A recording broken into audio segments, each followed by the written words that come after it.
ओम शांति। 27 दिसंबर 2023। बाबा के महावाक्य। मीठे बच्चे, देवताओं से भी उत्तम कल्याणकारी जन्म तुम ब्राह्मणों का है, क्योंकि तुम ब्राह्मण ही बाप के मददगार बनते हो। प्रश्न: अभी तुम बच्चे बाबा को कौन सी मदद करते हो? मददगार बच्चों को बाप क्या प्राइज देते हैं? उत्तर: बाबा प्योरिटी पीस का राज्य स्थापन कर रहे हैं। हम उन्हें प्योरिटी की मदद करते हैं। बाबा ने जो यज्ञ रचा है उसकी हम संभाल करते हैं तो जरूर बाबा हमें प्राइज देगा। संगम पर भी हमें बहुत बड़ी प्राइज मिलती है। हम सृष्टि के आदि मध्य अंत को जानने वाले त्रिकालदर्शी बन जाते हैं और भविष्य में गद्दी नशीन बन जाते हैं। यही प्राइज है। गीत पितुमात सहायक स्वामी सखा। ओम शांति। यह किसकी महिमा है? यह है परम प्रिय परम पिता परमात्मा, जिनका नाम शिव है, उनकी महिमा। उनका ऊंच ते ऊंच नाम भी है तो ऊंचे ते ऊंचा धाम भी है। परम पिता परमात्मा का भी अर्थ है सबसे ऊंचे ते ऊंची आत्मा। और किसको भी परमपिता परमात्मा नहीं कहा जाता।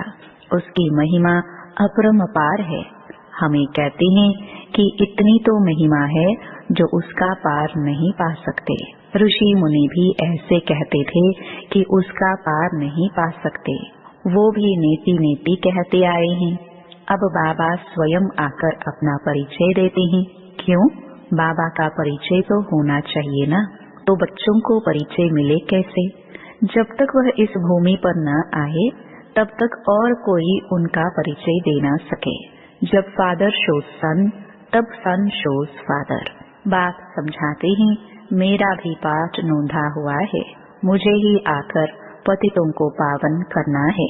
साधु संत भी गाते रहते हैं, पतित पावन सीताराम आओ, क्योंकि रावण का राज्य है। रावण कोई कम नहीं है।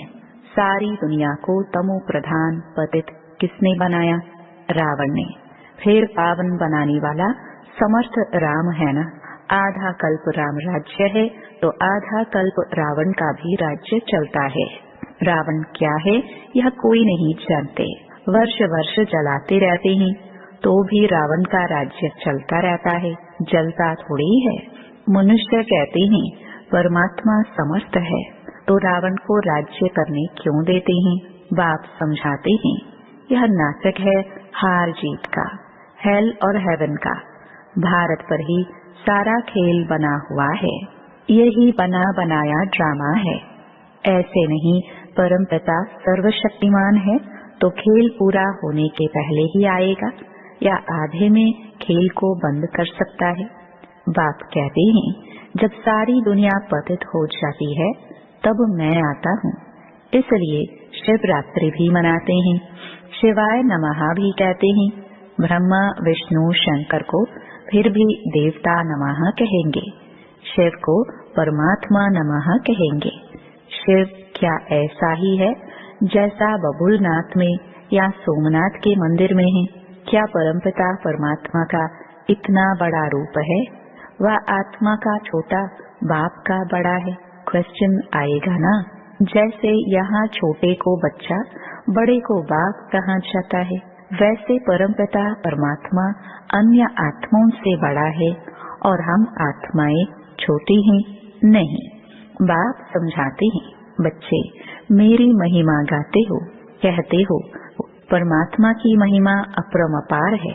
मनुष्य सृष्टि का बीज है तो पिता को बीज कहेंगे ना।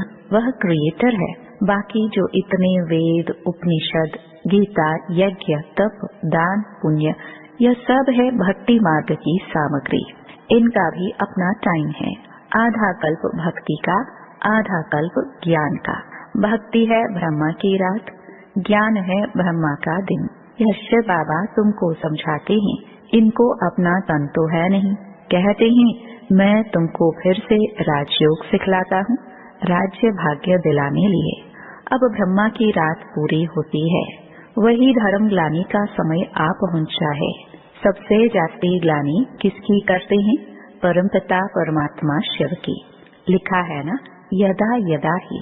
ऐसे नहीं, मैंने कल्प पहले कोई संस्कृत में ज्ञान दिया है, भाषा तो यही है।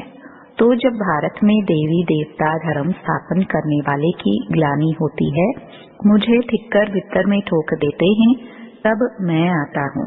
जो भारत को स्वर्ग बनाते हैं, पतितों को पावन बनाते हैं, उसकी कितनी ग्लानि की है तुम बच्चे जानते हो। भारत है सबसे पुराना खंड, जो कभी विनाश नहीं होता है। सतयुग में लक्ष्मी नारायण का राज्य भी यहाँ ही होता है। यह राज्य भी स्वर्ग के रचयिता ने दिया है।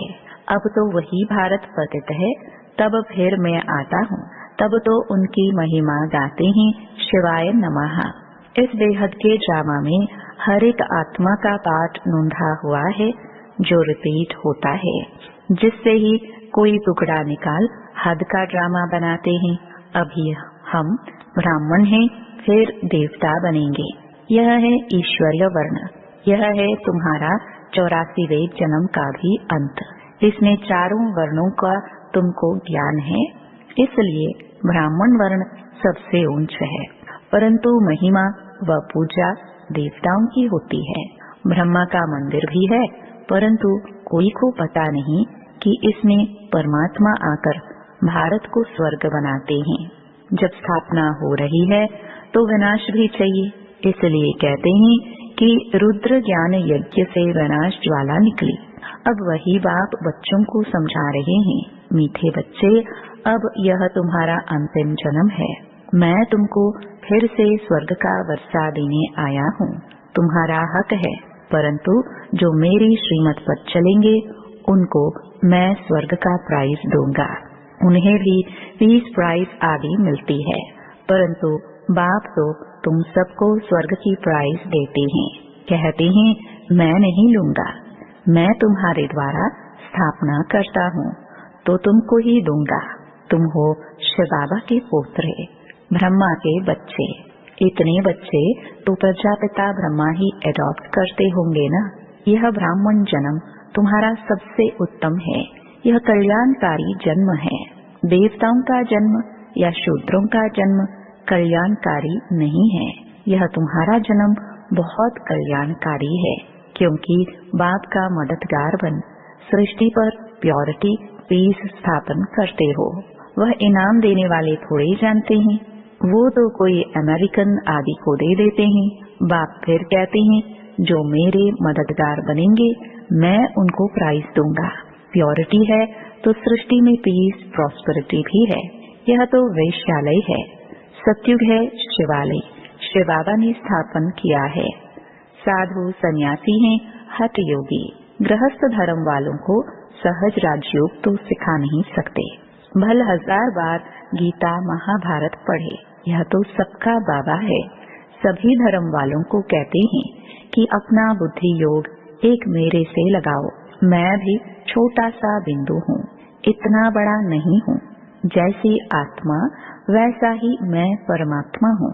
आत्मा भी यहाँ प्रकृति के बीच में रहती है।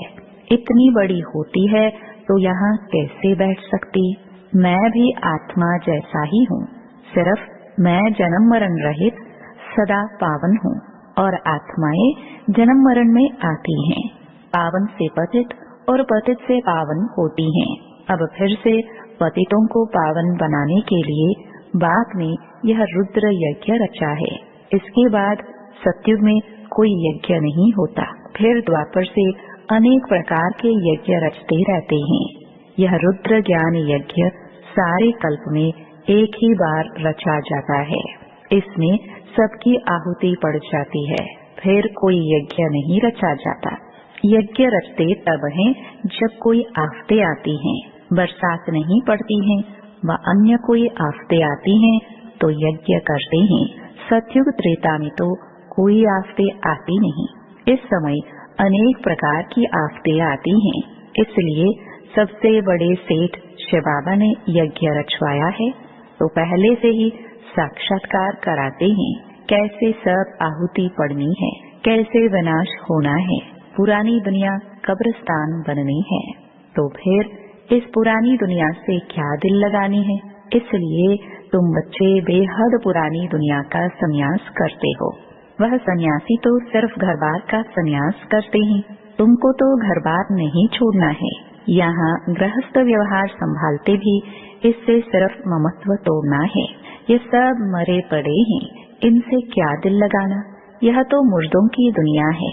इसलिए कहते हैं कि परस्तान को याद करो, कब्रिस्तान को क्यों याद करते हो। बाबा भी दलाल बन तुम्हारी बुद्धि का योग अपने साथ लगाते हैं। कहते हैं ना, आत्मा परमात्मा अलग रहे बहुकाल। यह महिमा भी उनकी है। कलयुगी गुरु को पतित पावन कह नहीं सकते, वह सद्गति तो कर नहीं सकते। हाँ, शास्त्र सुनाते हैं, क्रियाकर्म कराते हैं। शिव बाबा का कोई टीचर गुरु नहीं। बाबा तो कहते, मैं तो तुमको स्वर्ग का वर्षा देने आया हूँ, फिर सूर्यवंशी बनो चाहे चंद्रवंशी बनो। वह कैसे बनते हैं? लड़ाई से नहीं। न लक्ष्मी नारायण ने लड़ाई से राज्य लिया, न राम सीता ने। इन्होंने इस समय माया से लड़ाई की है। तुम इनकॉग्निटो वॉरियर्स हो, इसलिए तुम शक्ति सेना को कोई जानते नहीं। तुम योग बल से सारे विश्व के मालिक बनते हो। तुमने ही विश्व का राज्य घवाया है, फिर तुम ही पा रहे हो। तुमको प्राइज देने वाला बाप है। अब जो बाप के मददगार बनेंगे उनको ही आधा कल्प के लिए पीस प्रॉस्पेरिटी की प्राइज मिलेगी। बाबा मददगार उन्हें कहते हैं जो अशरीरी होकर बाप को याद करते हैं, स्वदर्शन चक्र फिराते हैं, शांति धाम, स्वीट होम और स्वीट राजधानी को याद कर पवित्र बनते हैं। कितना सहज है। हम आत्मा भी स्टार हैं, हमारा बाप परमात्मा भी स्टार है।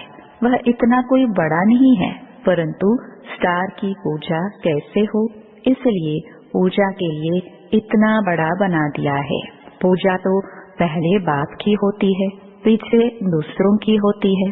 लक्ष्मी नारायण की कितनी पूजा होती है, परंतु उनको ऐसा बनाने वाला कौन? सबका सदगति दाता बाप। बलिहारी उस एक की है ना। उनकी जयंती बर्थ डायमंड तुल्य है, बाकी सबके बर्थडे कौड़ी तुल्य हैं। शिवाय नमः, यह उनका यज्ञ है। तुम ब्राह्मणों से रचवाया है। कहते हैं जो मुझे प्योरिटी पीस स्थापन करने में मदद करेंगे उनको इतना फल दूंगा। ब्राह्मणों से यज्ञ रचवाया है तो दक्षिणा तो देंगे ना। इतना बड़ा यज्ञ रचा है और कोई भी यज्ञ इतना समय नहीं चलता है। कहते हैं जो जितना मुझे मदद करेंगे उतनी प्राइज दूंगा। सबको प्राइज देने वाला मैं हूँ। मैं कुछ नहीं लेता हूँ, सब तुमको देता हूँ। अब जो करेगा सो पाएगा, थोड़ा करेगा तो प्रजा में चला जाएगा। गांधी को भी जिन्होंने मदद की तो प्रेसिडेंट, मिनिस्टर आदि बने ना। यह तो है अल्पकाल का सुख। बाप तो तुमको सारे आदि मध्य अंत का ज्ञान दे आप समान त्रिकालदर्शी बनाते हैं। कहते हैं मेरी बायोग्राफी को जानने से तुम सब कुछ जान जाएंगे।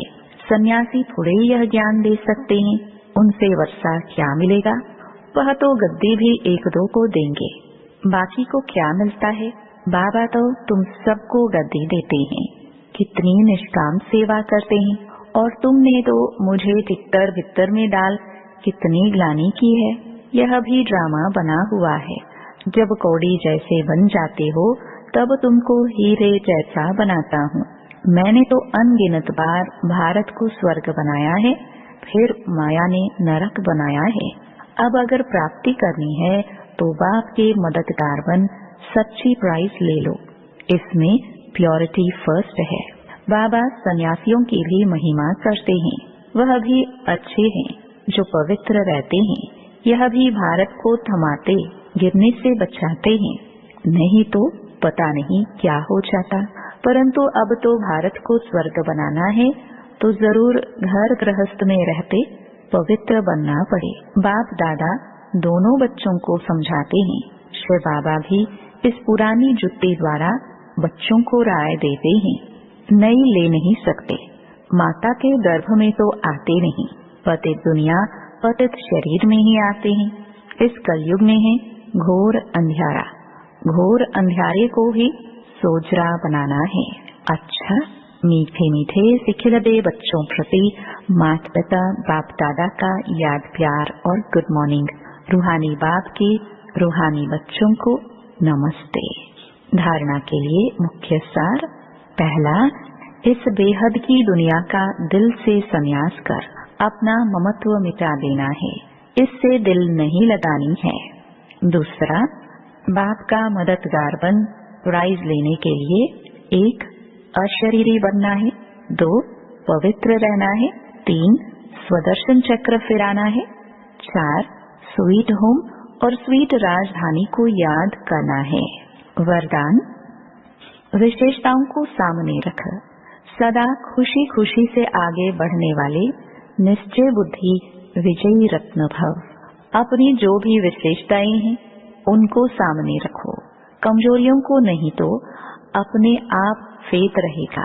कमजोरियों की बात को ज्यादा नहीं सोचो तो फिर खुशी में आगे बढ़ते जाएंगे। यह निश्चय रखो कि बाप सर्वशक्तिमान है, तो उसका हाथ पकड़ने वाले पार पहुँचे कि पहुँचे। ऐसे सदा निश्चय बुद्धि विजयी रत्न बनते हैं।